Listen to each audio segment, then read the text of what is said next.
I don't really know where I was at, but when I ever visited Miss Massey, she's right about a lot of things. I mean, there's not a person in this courtroom that wants to be here discussing a dead child. Nobody. Not you all, not me. But the state asks you to convict Megan Boswell of first-degree murder. And it's very interesting what they've done. They've asked you to convict Megan Boswell of first-degree murder in 3 different ways. They've asked you to find that it's a premeditated and intentional killing of her child. And then they're asking you to find that it's a murder that is perpetrated as part of child abuse. And then they're saying, well, if it's not that, surely it's because of child neglect. That's a problem. The state's theory is reasonable doubt in and of itself. They don't know what happened. They don't know how that child died, and they can't prove how that child died. I expect you will hear from a couple of different medical examiners who come to somewhat the same conclusion, but one medical examiner, I think you'll hear from her, and she has a very interesting theory. But I would suggest to you that her theory is flawed, and the proof will show you why it's flawed. Just like yesterday I was talking about in Vordaer, I think I asked a couple of you about the scientific method, and if you put in incorrect data, would you get incorrect results? And you will, if it's data significant. The state asks you, I anticipate this medical examiner, based on her testimony in another hearing, is going to say that this child was alive when it was placed in the trash can. But then again, the state says Megan's guilty of abuse of a corpse. Those theories are not consistent. They're not consistent with this. What the state hasn't talked to you about is the possibility, what if this was accidental? What if Megan or Hunter Wood rolled over on that child in the bed? And I find this unreasonable, honestly. I find it unreasonable that you roll over on your child in the bed and you don't call 911. But I'm 49 years old. I practiced law for close to 25 years. Ms. Harper talked about yesterday how your life experiences are different. Well, mine are certainly different than Megan's. When this child died, she was 18 years old. Now, you heard about what a great father Tommy Boswell was and how involved he was. What you didn't hear is Megan had that child because while she was in foster care. That's how involved Tommy Boswell was. She was in foster care when she had the child. I think you'll hear a lot in this trial about how she came up. And I like to tell people, and I do tell people, I've never had a hard day in my life. I've never went hungry. I've never not had a place to live. I've never fought a war, and I've never lost a child. And I can't put myself in the position of someone who has lost a child. But that's what I'm going to ask you to do. Put yourself in Megan Boswell's position.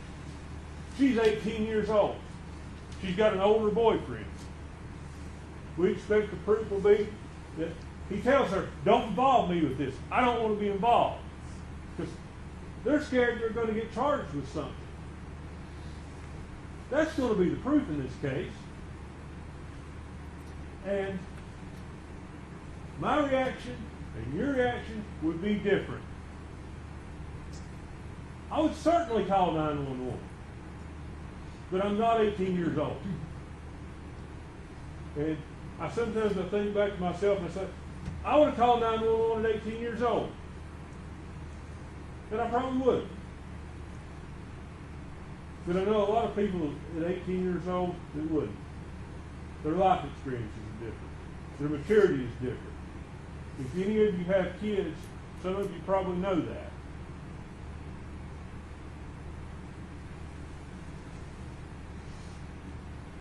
Now, I want to talk to you about about the indictment itself. We entered a not guilty plea to each and every count, but we persisted in that. But that probably seems disingenuous to some of you all about certain things, and I want to explain why. Counts 7 through 17 charge false report. And to find a false report, they have alleged that she has acted with the intent to obstruct or hinder an officer from preventing the offense or incident from occurring. Well, in the case of the death of her daughter, the death had already occurred when she gave those statements. So it's not to hinder an officer in preventing the offense now, or from continuing to occur. That's the first thing. So you have to determine, is she criminally responsible? Did she lie to the police? She absolutely lied to the police. I'm not contesting that. Some of the stuff she said, again, are an 18-year-old girl scared to death, talking to a TBI agent, talking to a police officer, and trying to explain this. She doesn't want to get in trouble. It doesn't mean she murdered her child. It doesn't mean she killed her child. What it means is that's her perception that she's going to get in trouble for this. And despite all the assertions to the contrary by the state,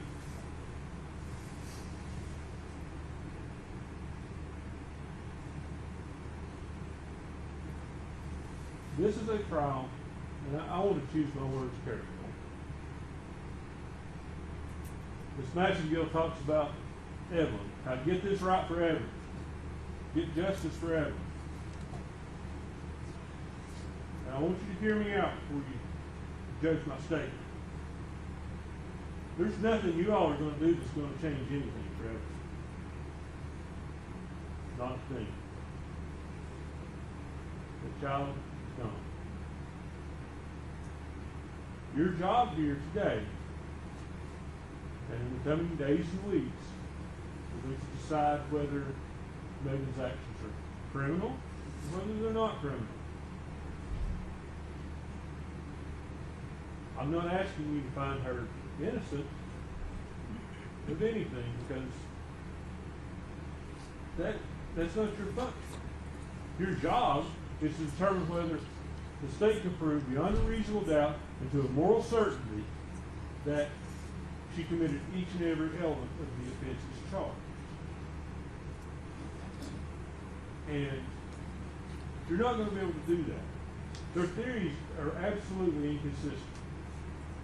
Premeditated murder, oh well, if we can't prove that, maybe we'll get her by neglect. And I would suggest to you that the investigation into this case, once it focused on Megan Boswell, it focused on Megan Boswell.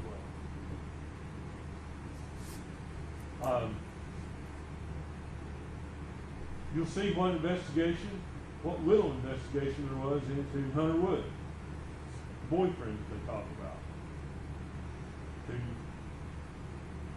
It's like he's out of the picture. It's just Megan that did this. But we expect the proof will show you that he was involved with it, that he placed that baby there, that he had access to that property, that he'd been a lifelong friend of Megan's brother, Tommy Boswell Jr., who goes by Mikey.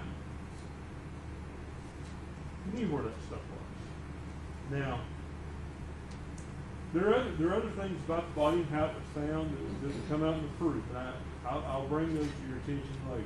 But they will show you that baby wasn't placed in that trash bin dead. They will indicate to you that baby was probably moved. Also, I want to touch again on this massive deal's talking about Tommy Boswell. Tommy Boswell just had an epiphany. Well, he had an epiphany after they searched his property over and over, after they had run a cadaver dog by that building where the baby was and didn't hit on it. Then one day he'll just pick up the phone and say, hey, I just got to thinking, Megan had this playhouse down here. Maybe you should come and search it. The cadaver dog didn't hit. Seems strange that the TBI searches your property and you would say, search all the buildings. Look at the playhouse. Why? Why do you have an epiphany days later? I bet I know where the child is. You'll hear from him. You'll hear him explain it. You can make your determination if you believe it. But ultimately, you're tasked with determining whether Megan killed that child.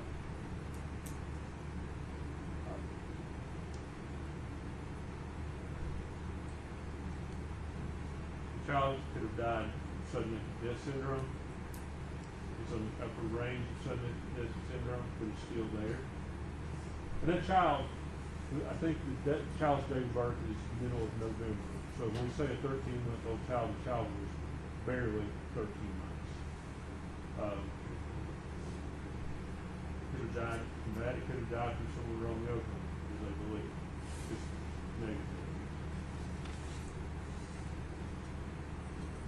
And certainly, disposing of that body the way it was disposed of is not excusable. It doesn't excuse anything.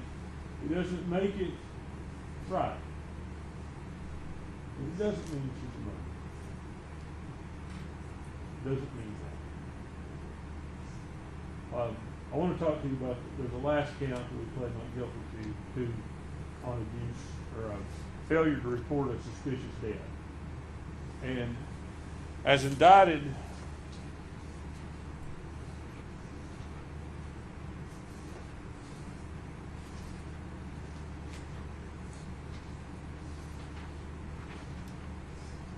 the state chose to indict that where the death was from violence, trauma, or any suspicious or unusual or unnatural manner. Now, I can't deny she didn't report it. She didn't report it. There's no denying that. But what I would tell you is what that indictment leaves out is a key part of that statute. And had it included that, I would have pled guilty, had her plead guilty to that. And that talks about where the unexpected death of a child is severe health or sudden if death syndrome. Had that have been included, she would have stood up and said, I'm guilty of that, I did that. But it's not included because the indictment wants to make it that she committed a violent offense against the child. Lying to the police, improper disposal of the body, or whatever part she played in that, doesn't mean she murdered the child. It means she was an 18-year-old girl with pain. That's what you have to think about when you hear this proof. That's all I've got to say to you. I thank you for your time and attention. I know I probably cross-examined you a lot of you fairly hard the other day. And I mean no disrespect by that. I just want you to know in the jury selection process, I did that because we have to have jurors that, make sure that you can be a good juror. That's the only reason. I mean, absolutely no disrespect. If I was hard on you, I apologize for that, but I don't apologize for standing up for me.